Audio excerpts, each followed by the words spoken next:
Lauren Southern has pushed repeatedly. Lauren Southern has pushed like lots of white nationalist rhetoric that I think is very abhorrent. It's rhetoric, though. That's my point. That's rhetoric. What is Lauren Southern doing to people? That's speech. I don't care if she's a Ku Klux Klansman or a Nazi for that matter, or a communist who are just as bad as Nazis.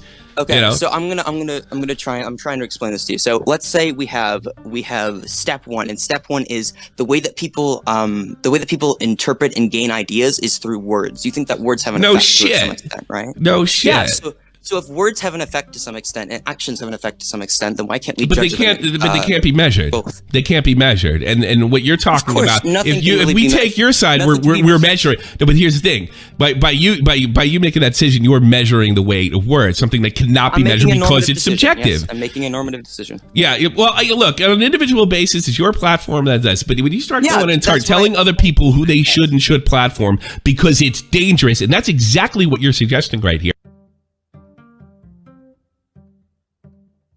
Cutting each other's throat in hockey, doing the same type of bullshit. I saw it in Joe Cronin's wrestling community. And of course, I was involved in a lot of it.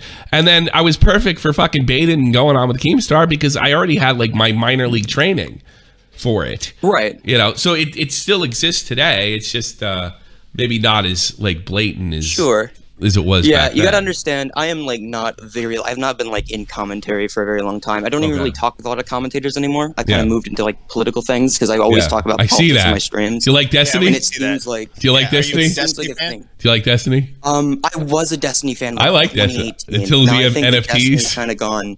The NFT. Destiny has like one good take a month, in my opinion. And then just kind of goes off. Oh man, Destiny's falling off.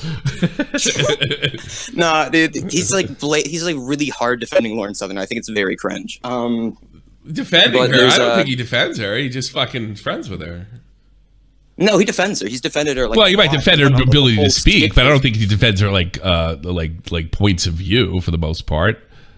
No, to an extent he does. I think he defends like the fact like I should be able to associate and like play defense for this person. If you're gonna bring up things that they've spouted, like you know who Lauren Southern is. I know exactly who she is.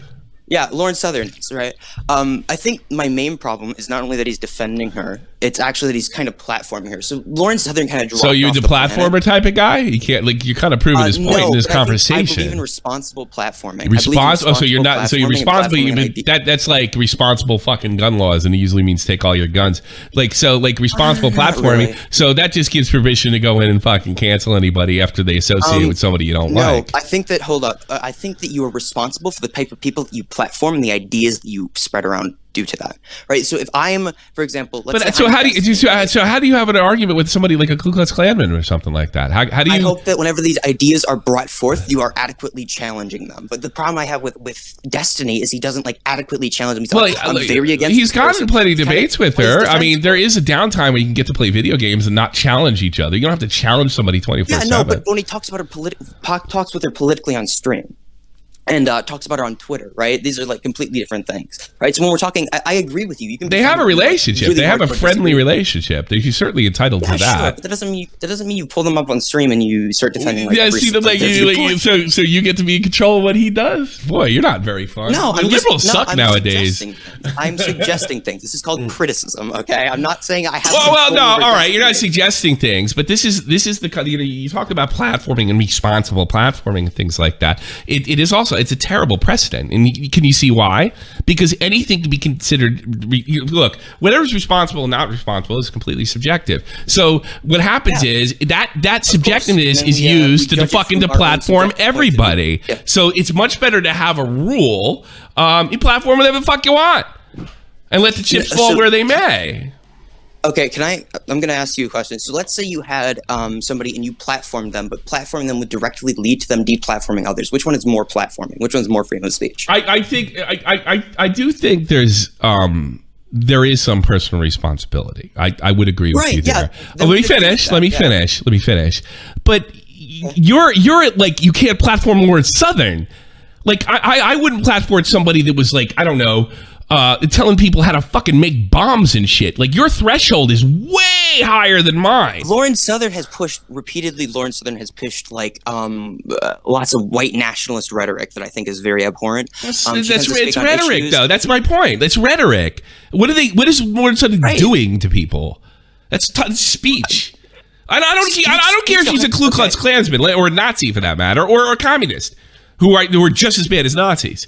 Okay, so I'm trying to explain this to you. So let's say we have step one, and step one is the way that people interpret and gain ideas is through words. You think that words have an effect to some extent, right? No shit. Yeah, so if words have an effect to some extent and actions have an effect to some extent, then why can't we judge them? But they can't be measured. Both. They can't be measured. And what you're talking about, if we take your side, we're measuring. No, but here's the thing: by you making that decision, you are measuring the weight of words, something that cannot be measured because it's subjective. Yes, I'm making a normative decision. Yeah. Well, look, on an individual basis, it's your platform that's this. But when you start going and start telling other people who they should and should platform because it's dangerous, and that's exactly what you're suggesting right here. Exactly. What you're suggesting, then it's a form of censorship. I do.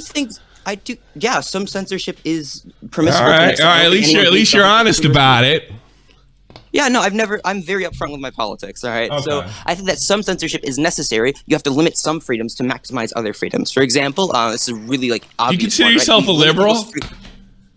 Yes. Don't you think that's a little illiberal? Just no, that this statement? is actually very classical liberal philosophy. Illiberal. Don't you think that statement was illiberal? No, this is actually a very well put together, long. This has been a long-standing thing in classical liberal philosophy. Is the idea that you have to limit some freedoms to maximize them to an extent, right? So you can't just have everybody going around and murdering people. You have to limit. What philosopher put that out there? Because I'm like 25 years older than you, and that's not the way liberals talked when I was a young man. It was more freedom. You're talking about less. This is my problem with liberalism in general. They talk about less freedom nowadays. When I was a young man, it was about more freedom and having more freedom. Yeah, they spoke out against terrible people like Nazis and people with white nationalist views. But something has changed, and I would like you to tell me who the philosopher was that made that major change in the last 20 years, because I could attest to you that is not the case in the 80s and 90s. So are you familiar with, I'm sorry, I don't have the name drop philosopher right now. I can try and find it right now. So are you familiar with the concepts of positive and negative liberty?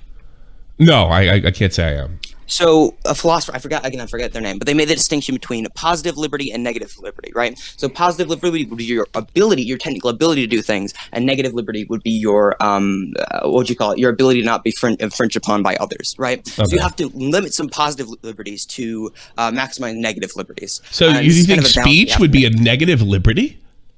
I think that some tweets that defend certain types of speech, which would lead to certain types of politicians. So what's your solution for it? Yes. What's your solution for that? But forget destiny. What would your governmental solution for something like that?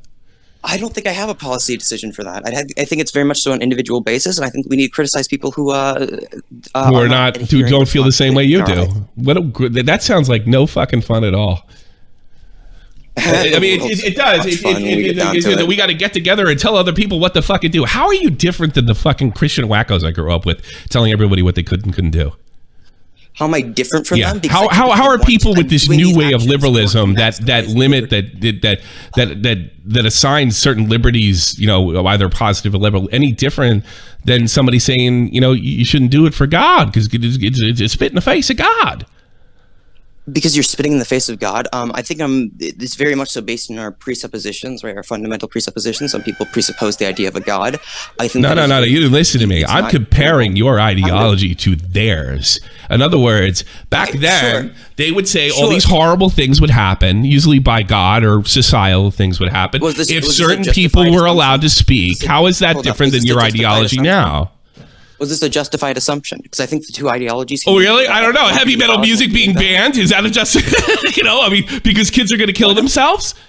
That's something. And by the way, suicide is a modern trope almost of the modern left, saying, well, this could happen because somebody could kill themselves. That's very similar to what I grew up with. It's the same shit. Now the now Okay, liberals are just telling you what it is. now Instead of we've the brought it Christians are right telling. back around. Now we've brought it right back around to the original question. Do you think, for example, let's say you could allow one fascistic leader to speak, and they're implemented. What they're going to do when they get in office is they're going to implement certain policies which restrict freedom of speech. Right? Well, And it's gonna restrict they're it already more in than- office. So we've jumped from fucking. Are they able to speak? Or are they in office? I mean, running for office. They are running for office, but they are running for office. Well, I think when you have an open society like we do, there's always a chance. Please let me finish. You're gonna let me finish, right? So in this hypothetical, You asked me a question, then I went to answer it. Though no, I wasn't. I'm not trying to interrupt you or I anything. wasn't done with the question. Okay, so let's say they are going to. You can let them speak, but that's going to lead to freedom of speech being more limited. Which would be more freedom of speech?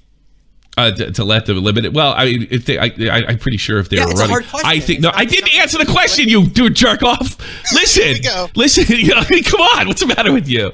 I don't think somebody could get elected in a Western world with openly being against freedom of speech. I think they would have to be sort of like guys like you, like liberals like yourself. They have to be deceptive about it. They're going to limit your speech, but they're going to be deceptive about it. I'm not sure that a fascist could run is like, put me in office and I'm going to take away your ability to speak for the good of mankind. That's not the ticket. I don't think anybody could get in. I think you could actually get in a lot better. I think you could get in a lot better, with a lot of conversation that sounds nuanced that really isn't, by assigning liberty as being negative or positive, because it's confusing to people. And I think that's just, and this is kind of my whole point. How are you guys any different than the wacko right-wingers I grew up with that almost have the same ideology as far as what should and shouldn't be said? How are you different than them?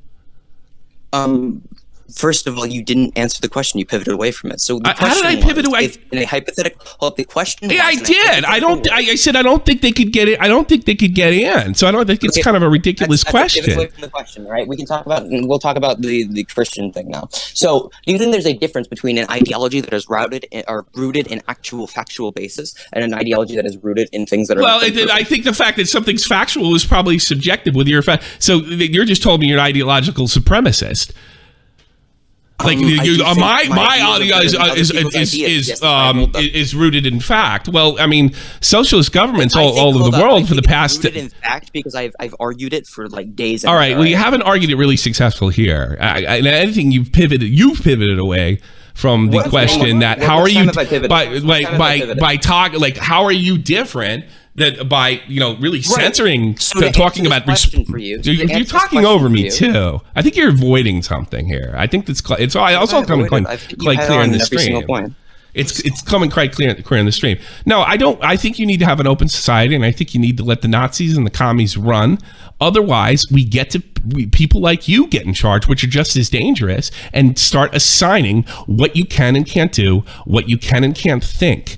And I actually have a lot of faith in the public, and I think the wackos are going to. I'm answering your question now because apparently I didn't answer it well enough before.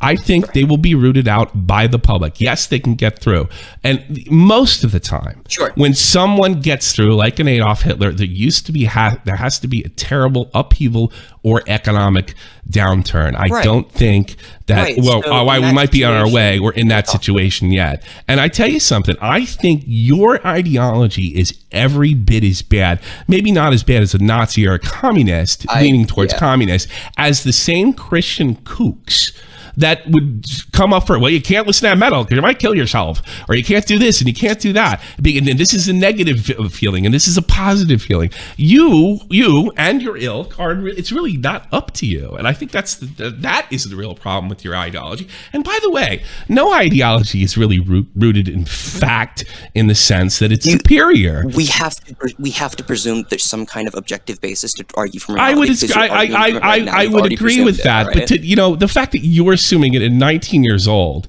and the fact that the left hasn't been terribly successful with running countries in the last 200 years that are that far left. In fact, they usually historically devolve into dictatorship. I don't really think you have firm ground to stand on, and I don't think that you and the people that subscribe to you are any different than the fucking kooks that I couldn't stand growing up telling everybody how to live and think. I think you do it in a different way. That's all. When they do it through again, Jesus, right, you do it I through have to- science. Hold up. You know. You've talked a lot. I just want to get some words in. Okay. Sure. So, in fact, I'll let you the finish first up. thing I want you. The chat wants to end this anyway. I'll let you finish up. Go ahead. I'll give you the last word. Right. So the first thing that I would address there is the idea that how is it different from a right-leaning, like hyper-Christian ideology? Well, typically speaking, we draw a distinction between what we believe to be an objective reality to the best of our extent and some kind of presupposition that we're making that is completely unjustified and unrooted in reality, right? So we always assume that there's some kind of objective reality to any conversation that we have because you have to assume objective reality to begin with in order to have these conversations, right? Just why we presume the laws of logic before we have a logical conversation. You can't logically argue yourself out of the laws of logic, just how you can't think. You can't speak yourself out of words, and you cannot objectively root yourself out of objectivity. To make a claim to objectivity is to acknowledge objectivity. Furthermore, I think there's a clear difference if we're talking between a mandated thing or a mandated policy that is directly influenced by actual factual basis, and one that is based on what we would describe as not exactly fully proven reality. How is the result any different? How is the result any different? The result is different because it maximizes my preferences differently. If you want no, to it is. Really the result is you have less liberty. Either way, if you want to get down to the very root of meta, you're just justifying. You're saying your ideology is based in fact, and my liberty needs to go away because it's based in facts. And the Christians, because they believe in God, it's not based in fact. Therefore, it's no big deal. The ultimate result is censorship and oppression. So either way, it doesn't matter whether it's theological or it's coming from the left. It's the same fucking thing. And I honestly do. I think you're just as kooky as they are. Really? Okay. Yes, absolutely. I guess absolutely. And I've seen it. I've seen both sides of it. I've lived long enough to see both ends of it. In fact, I think your side's more dangerous because they're more ingrained in our institutions than those Christian wackos are. I think that's always ever shifting, and I don't think that's how I judge my ideology. But okay. Okay, fair enough. All right, thanks for being on. I appreciate it. Thanks for giving me my shot. Thanks for giving me my shot at BreadTube. I hope you enjoyed it. Yeah. Take care. I'm a BreadTuber, all right. Whatever you're. I don't know. It's like that's a bad thing to say, isn't it? All right. Well, whatever you're doing, good luck. I wish you. Let me be sincere here. I wish you the best of luck, Bunk. All right. Yeah, I wish you. Thanks for coming on, man. All right. It was an interesting show. Take care. Bye bye.